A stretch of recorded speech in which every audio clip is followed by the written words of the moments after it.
Hi hello ನಮಸ್ತೆ welcome to my YouTube channel. ಎಲ್ಲರೂ ಹೇಗಿದ್ದೀರಾ? ಎಲ್ಲರೂ ತುಂಬ ಚೆನ್ನಾಗಿದ್ದೀರಾ ಅಂತ ಅಂದ್ಕೊಂಡು ನೋಡಿ ಸ್ನೇಹಿತರೆ, ನಾವು ಕೂಡ ಸೂಪರ್ ಆಗಿದ್ದೀವಿ ರೀ. ತುಂಬ ಟೇಸ್ಟಿಕರವಾಗಿರೋಂಥ ಹಾಗೆ ಸುಲಭವಾಗಿ ಮಾಡ್ಕೊಳ್ಳುವಂಥ ಒಂದು ರೆಸಿಪಿನ ತೊಗೊಂಡು ಬಂದಿದ್ದೀನಿ. ಅದು ಯಾವ ರೆಸಿಪಿಯಪ್ಪ ಅಂತಂದ್ರೆ ತುಂಬ ಸುಲಭವಾಗಿ ಮಾಡ್ಕೊಬೋದ್ರಿ. ಮಕ್ಕಳಿಗಂತೂ ತುಂಬಾ ಇಷ್ಟನೇ ಅಂತ ಹೇಳ್ತೀನಿ. ಮಕ್ಕಳಿಗೆ ಅಷ್ಟೇ ಅಲ್ರಿ, ದೊಡ್ಡವ್ರಿಗೂ ಕೂಡ ಇಷ್ಟ ಆಗುತ್ತಾ ಈ ರೆಸಿಪಿ. ನಾನಿಲ್ಲಿ ಬ್ರೆಡ್ ಎಗ್ ಪಪ್ಸ್ ಮಾಡಕತ್ತೀನಿ ರೀ. ತುಂಬ ಅಂದರೆ ತುಂಬ ಟೇಸ್ಟಿಯಾಗಿರುತ್ತೆ, ತುಂಬ ಅಂದರೆ ತುಂಬ ರುಚಿನೂ ಕೂಡ. ನೀವಂತೂ ಇದನ್ನು ಒಂದು ಸತಿ ಟ್ರೈ ಏನಾರೇ ಮಾಡಿದ್ರಿಯಪ್ಪ ಅಂತಂದ್ರೆ ತುಂಬ ಇಷ್ಟಪಡ್ತೀರ. ದೊಡ್ಡವ್ರಿಗೆ ಸಣ್ಣವ್ರಿಗೆ ಎಲ್ಲರಿಗೂ ಕೂಡ ಇಷ್ಟ ಆಗುತ್ತೆ ನೋಡಿರಿ. ಈ ಬ್ರೆಡ್ ಎಗ್ ಪಪ್ಸ ಮಾಡೋದು ಕೂಡ ಸಿಂಪಲ್, ಟೇಸ್ಟ್ ಅಂತೂ ಅದ್ಭುತ ಅಂತಲೇ ಹೇಳ್ತೀನಿ. ಬರ್ರಿ ಈ egg puffs, bread egg puffs ಯಾವ ರೀತಿ ಮಾಡೋದು ಅಂತ ಇವತ್ತು ನಿಮ್ಗೆ ಕೂಡ ಶೇರ್ ಮಾಡ್ಕೋತೀನಿ. ಬರ್ರಿ ಸ್ನೇಹಿತರೆ, ಹೋಗಿ ನೋಡ್ಕೊಂಡು ಬರೋಣ ಏನೆಲ್ಲ ಬೇಕು, ಹ್ಯಾಂಗೆ ಮಾಡೋದು ಅಂಥೇಳಿ. ತುಂಬ ಈಸಿಯಾಗಿರಿ, ತುಂಬ ಚೆನ್ನಾಗಿರುತ್ತೆ, ನೋಡ್ತಾ ಇರ್ಬೋದು ನೀವು. ಬರ್ರಿ ಇವಾಗ ಮಾಡೋದು ಹೇಗಂತ ನೋಡ್ಕೊಂಡು ಬರೋಣ. ಪ್ಲೀಸ್ ವಿಡಿಯೋ ಕೊನೆ ತನಕ ನೋಡಿ ಸಪೋರ್ಟ್ ಮಾಡಿ. ನೋಡ್ರಿ, ಇಲ್ಲಿ ಬ್ರೆಡ್ ಎಗ್ ಪಪ್ಸ್ ಮಾಡ್ಲಿಕ್ಕೆ ನಾನು ಬ್ರೆಡ್ನ ತೊಗೊಂಡು ಇಲ್ಲಿ ಇಟ್ಕೊಂಡೀನಿ ರೀ. ಒಂದು ಫುಲ್ ಪ್ಯಾಕೆಟ್ ಬ್ರೆಡ್ ತೊಗೊಂಡೀನಿ. ಮತ್ತು ಇಲ್ಲಿ ನೋಡಿರಿ, ನಾನು 3 ಮೊಟ್ಟೆನ ಕುದಿಸ್ಕೊಂಡು ಸಿಪ್ಪೆ ತೆಗೆದು ಬಿಡಿಸಿಟ್ಕೊಂಡಿದ್ದೀನಿ ರೀ. ಮತ್ತು ಇದಕ್ಕೆ ಸ್ಟೆಪ್ಪಿಂಗ್ ಮಾಡ್ಕೊಳಕ್ಕೆ ನಾನು ದಪ್ಪ ಸೈಜ್ ಇರೋಂಥ 3 ಈರುಳ್ಳಿನ ಸಣ್ಣಗೆ ಕಟ್ ಮಾಡಿ ಇಟ್ಕೊಂಡೀನಿ. ಸ್ವಲ್ಪ ಕೊತ್ತಂಬರಿ ಸೊಪ್ಪು, 2 ಹಸಿಮೆಣ್ಸಿನ್ಕಾಯಿ ಕಟ್ ಮಾಡಿ ಇಟ್ಕೊಂಡೀನಿ ರೀ ಸಣ್ಣಗೆ. ಮತ್ತು ಇಲ್ಲಿ ಹಸಿ ಅಲ್ಲ ರೀ, ಅಂದ್ರೆ ಹಸಿ ಶುಂಠಿ ಸಣ್ಣಗೆ ಕಟ್ ಮಾಡಿ ಇಟ್ಕೊಂಡೀನಿ. ಸ್ಟೆಪ್ಪಿಂಗಕ್ಕೆ ಮಾಡ್ಕೊಳಕ್ಕೆ ನಮ್ಗೆ ಜಾಸ್ತಿ ಎಣ್ಣೆ ಬೇಕಾಗಿಲ್ಲ ರೀ. ಈರುಳ್ಳಿ, ಹಸಿಮೆಣ್ಸಿನ್ಕಾಯಿ, ಕೊತ್ತಂಬರಿ, ಹಸಿ ಅಲ್ಲ, ಸ್ವಲ್ಪ ಉಪ್ಪು ಮತ್ತು ಒಂದು ಸ್ವಲ್ಪ ಅಚ್ಚ ಖಾರದ ಪುಡಿ, ತುಂಬ ಟೇಸ್ಟ್ ಆಗ್ತದೆ ರೀ. ಫಸ್ಟ್ ಇವಾಗ ಕಡ್ಲೆ ಹಿಟ್ಟು ತೊಗೋತೀನಿ ನೋಡಿರಿ. ಈಗ ನೋಡಿರಿ, ನಾನು ಇಲ್ಲಿ ಕಡ್ಲೆ ಹಿಟ್ಟು ತೊಗೊಂಡಿನಿ. ಕಡ್ಲೆ ಹಿಟ್ಟು ಸೋಸ್ಕೊಂಡು ತೊಗೊಂಡಿನಿ ರೀ. ಇಲ್ಲಿ ಸ್ವಲ್ಪ ಅಜ್ವೇನ ಹಾಕ್ಕೊಳಕತ್ತೀನಿ. ಕಡ್ಲೆ ಹಿಟ್ಟು ನಾನು ಅಳತೆ ಮೇಲೆ ತೊಗೊಂಡಿನಿ ರೀ. ಯಾಕಂದ್ರೆ ನಮ್ಗೆ ಎಷ್ಟು ಬೇಕು ನೋಡಿಕೊಂಡೆ ನಾನು ಇಲ್ಲಿ ಕಲಿಸ್ಕೊಳಕತ್ತೀನಿ.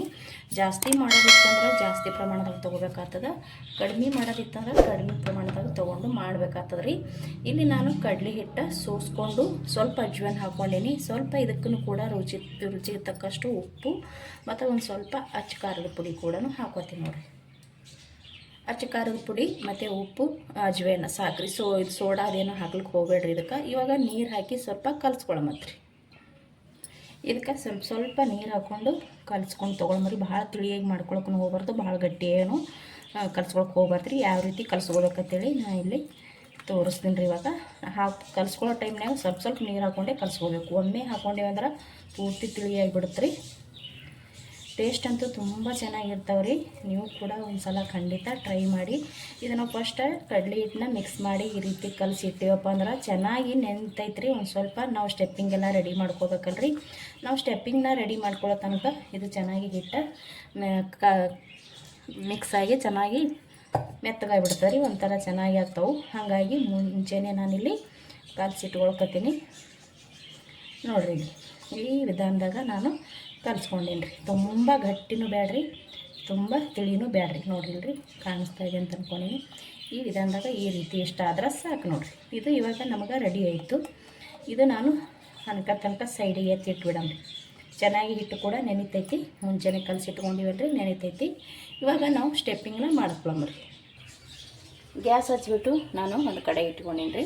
ಅದಕ್ಕೆ ಸ್ವಲ್ಪ ಎಣ್ಣೆ ಹಾಕ್ಕೊಂಡೀನಿ. ಅದು ಎಣ್ಣೆ ಒಂದು ಸ್ವಲ್ಪ ಬಿಸಿ ಆದ ನಂತರ ನಾವು ಇಲ್ಲಿ ಕಟ್ ಮಾಡಿ ಈರುಳ್ಳಿ ತೊಗೊಂಡಿವಲ್ರಿ, ಈರುಳ್ಳಿ ಅದು ಸೇರಿಸ್ಕೊಳಮತ್ರಿ. ಇವಾಗ ಸ್ವಲ್ಪ ಎಣ್ಣೆನೂ ಬಿಸಿ ಆಗೈತ್ರಿ. ನಾನು ಒಂದು ಸ್ವಲ್ಪ ಇಲ್ಲಿ ಜೀರಿಗೆ ಹಾಕ್ಕೊಳಕತ್ತೀನಿ ರೀ. ಜೀರಿಗೆ ಮಾತ್ರ, ಮತ್ತು ನಾನು ಇದಕ್ಕೆ ಸಾಸಿವೆ ಇದೇನು ಹಾಕ್ಕೊಳಂಗಿಲ್ಲ ರೀ. ಇವಾಗ ಈರುಳ್ಳಿ ಈರುಳ್ಳಿನ ಚೆನ್ನಾಗಿ ಹಾಕ್ಕೊಂಡು ಮಿಕ್ಸ್ ಮಾಡ್ಕೊತೀನಿ ನೋಡಿರಿ. ಈರುಳ್ಳಿ ಮಾತ್ರ ಹಾಕ್ಕೊಂಡೀನಿ. ಸ್ವಲ್ಪ ಈರುಳ್ಳಿ ಕಲರ ಚೇಂಜ್ ಆಗಲಿ. ಈರುಳ್ಳಿನ ಸಣ್ಣಗೆ ಕಟ್ ಮಾಡ್ಕೊಂಡು ತೊಗೋಬೇಕು ರೀ, ಯಾವಾಗಲೂ ಚೆನ್ನಾಗಿ ಆಗ್ತದೆ. ಭಾಳ ದಪ್ಪ ಇಟ್ಟೇವೆ ಅಂದ್ರೆ ಅಷ್ಟೊಂದು ಬೇಗ ಇದು ಆಗಂಗಿಲ್ಲ, ಕರಗಂಗಿಲ್ಲ.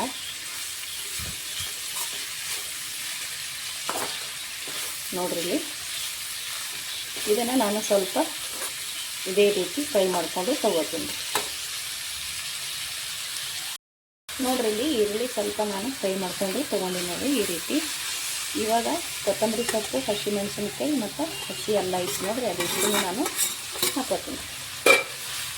ಇವಾಗ ಇದಕ್ಕೆ ಹಾಕೊಂಡು ಒಂದು ಸ್ವಲ್ಪ ಇದಕ್ಕೆ ರುಚಿಗೆ ತಕ್ಕಷ್ಟು ಉಪ್ಪನ್ನ ಸೇರಿಸ್ಕೊತೀನಿ. ಆಲ್ರೆಡಿ ನಾವು ಹಿಟ್ಟಿಗೂ ಕೂಡ ಕಲ್ಸ್ಕೊಳ್ಳೋ ಟೈಮ್ನಾಗ ಉಪ್ಪು ಹಾಕ್ಕೊಂಡಿವ್ರಿ, ನೋಡ್ಕೊಂಡು ಉಪ್ಪು ಹಾಕೋಬೇಕಾಗ್ತದೆ.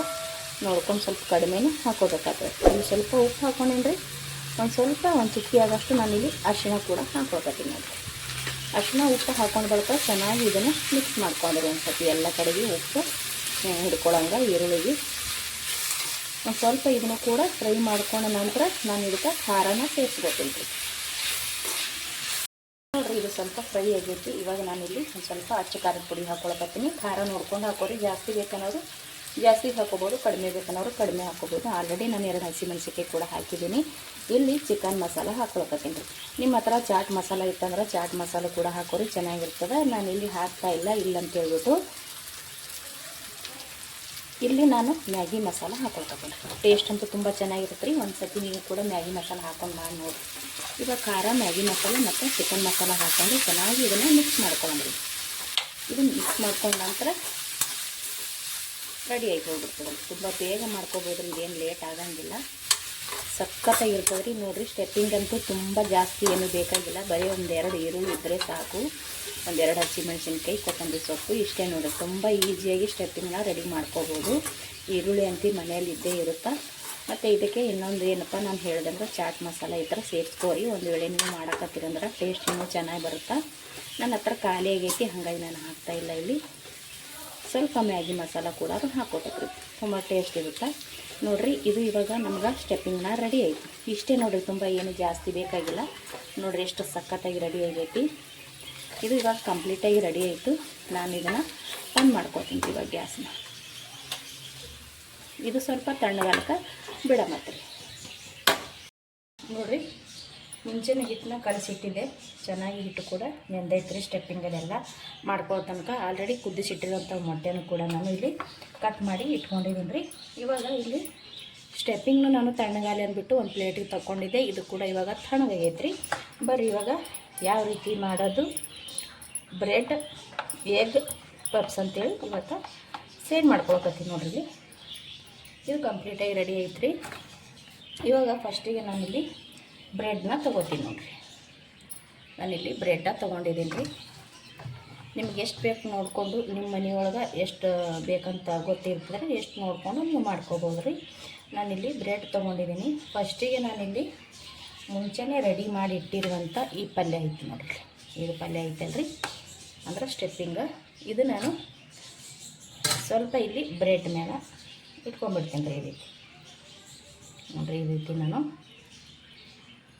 ನಿಮಗೆ ಎಷ್ಟು ಬೇಕು ನೋಡಿಕೊಂಡು, ನೀವು ಜಾಸ್ತಿ ಬೇಕಂದ್ರೆ ನೀವು ಜಾಸ್ತಿನೂ ಇಟ್ಕೋಬೋದು ರೀ ಸ್ಟೆಪ್ಪಿಂಗ್ನ, ಮತ್ತು ಸ್ವಲ್ಪ ಬೇಕಂದ್ರೆ ಸ್ವಲ್ಪನೂ ಕೂಡ ನೀವು ಇಟ್ಕೋಬೋದು ರೀ. ನಾನಿಲ್ಲಿ ಈ ರೀತಿ ಇಷ್ಟಿಟ್ಟಿದ್ದೀನಿ.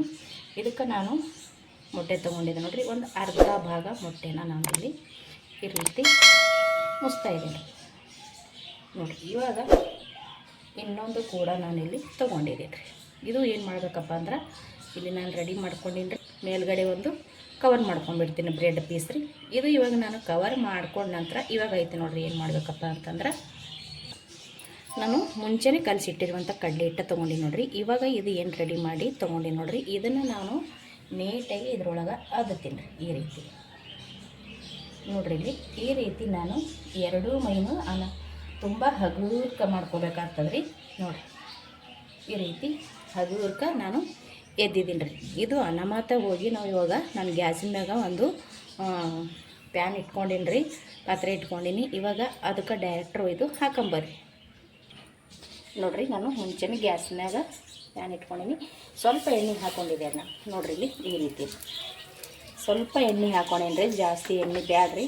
ಮತ್ತು ಈ ರೀತಿ ಇಷ್ಟ ಇಲ್ಲಾಂದ್ರೆ ಸ್ನೇಹಿತರೆ, ನೀವು ಎಣ್ಣೆ ಒಳಗೆ ಕರೆದು ತೊಗೋಬೋದು ನೋಡಿರಿ, ಹಾಗೂ ಕೂಡ ಬರ್ತೈತಿ. ನಾನಿಲ್ಲಿ ಸುಮ್ಮನೆ ಒಂದು ಸ್ವಲ್ಪ ಲೈಟಾಗೆ ಶಾಲೋ ಫ್ರೈ ಥರ ಮಾಡ್ಕೊಳಕತ್ತೀನಿ ರೀ. ಸ್ವಲ್ಪ ಎಣ್ಣೆ ಹಾಕ್ಕೊಂಡ್ಬಿಟ್ಟು ಶಾಲೋ ಫ್ರೈ ಥರ ಮಾಡ್ಕೊಳಕತ್ತೀನಿ ರೀ. ನಿಮಗೆ ಈ ರೀತಿ ಇಷ್ಟ ಇಲ್ಲಾಂದ್ರೆ ನೀವು ಎಣ್ಣೆ ಒಳಗೂ ಕೂಡ ಕರೆದು ತೊಗೋಬೋದು ರೀ, ಅದನ್ನು ಕೂಡ ಚೆನ್ನಾಗಿರುತ್ತೆ.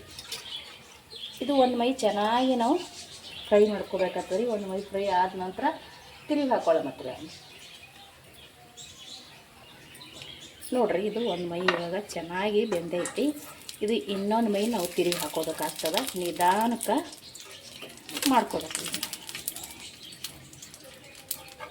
ಸ್ವಲ್ಪ ನಿಧಾನವಾಗಿ ಈ ರೀತಿ ನಾವು ತಿರುಗಿಸಿ ಹಾಕೊಂಡ್ಬಿಡ್ಬೇಕು. ನೋಡಿರಿ, ತುಂಬ ಅಂದರೆ ತುಂಬ ಟೇಸ್ಟ್ ಆಗ್ತದೆ ರೀ. ನಿಮ್ಗೆ ಈ ರೀತಿ ಬೇಡ ಅಂದ್ರೆ ನೀವೇನು ಮಾಡಿರಿ, ಎಣ್ಣೆ ಒಳಗೂ ಕೂಡ ಕರೆದು ತೊಗೋಬೋದು. ತುಂಬ ಟೇಸ್ಟ್ ಆಗ್ತದೆ, ಸಖತ್ತಾಗಿ ಬರ್ತೈತಿ. ಮತ್ತು ಸೋಡಾ ಪುಡಿಯೋದು ಏನು ಬಳಸಿಲ್ಲ ನಾವು. ಸೋಡಾ ಪುಡಿಯೋದು ಅಗತ್ಯನೇ ಇಲ್ಲರಿ, ಇದಕ್ಕೆ ಹಾಕೋಲೇಬೇಕಂತೇನಿಲ್ಲ. ಹಾಕಲಾರ್ದೇ ಚೆನ್ನಾಗಿ ಟೇಸ್ಟು ಮತ್ತು ಉಬ್ಬಿ ಕೂಡ ಬರ್ತಾವ್ರಿ. ಇದು ನಾವು ಚೆನ್ನಾಗಿ ಫ್ರೈ ಮಾಡ್ಕೋಬೇಕು ರೀ ಈ ರೀತಿ. ಇವಾಗ ನಾನು 2 ಮೈ ಫ್ರೈ ಮಾಡಿಕೊಂಡು ಮತ್ತು ಈ 4 ಭಾಗ ಕೂಡ ನಾವು ಹಿಂಗೆ ಚಮಚಲಿಂತ ಹಿಡಿದು ಫ್ರೈ ಮಾಡ್ಕೋಬೇಕಾಗ್ತದೆ ರೀ. ಯಾಕಂದರೆ ಇಲ್ಲಿನ ಕಡ್ಡಿ ಹಿಟ್ಟು ಹತ್ತಿರ್ತೈತೆ ರೀ, ಈ ಭಾಗ ಆ ಸೈಡ ಈ ಸೈಡ, ಅದು ಕೂಡ ನಾವು ಫ್ರೈ ಮಾಡ್ಕೋಬೇಕಾಗ್ತದೆ ರೀ. ಚೆನ್ನಾಗಿ ಒಂದು ಸ್ವಲ್ಪ ಫ್ರೈ ಮಾಡ್ಕೊಂಡೆ ಅಂದ್ರೆ ಸಖತ್ ಟೇಸ್ಟ್ ಆಗ್ತೈತಿ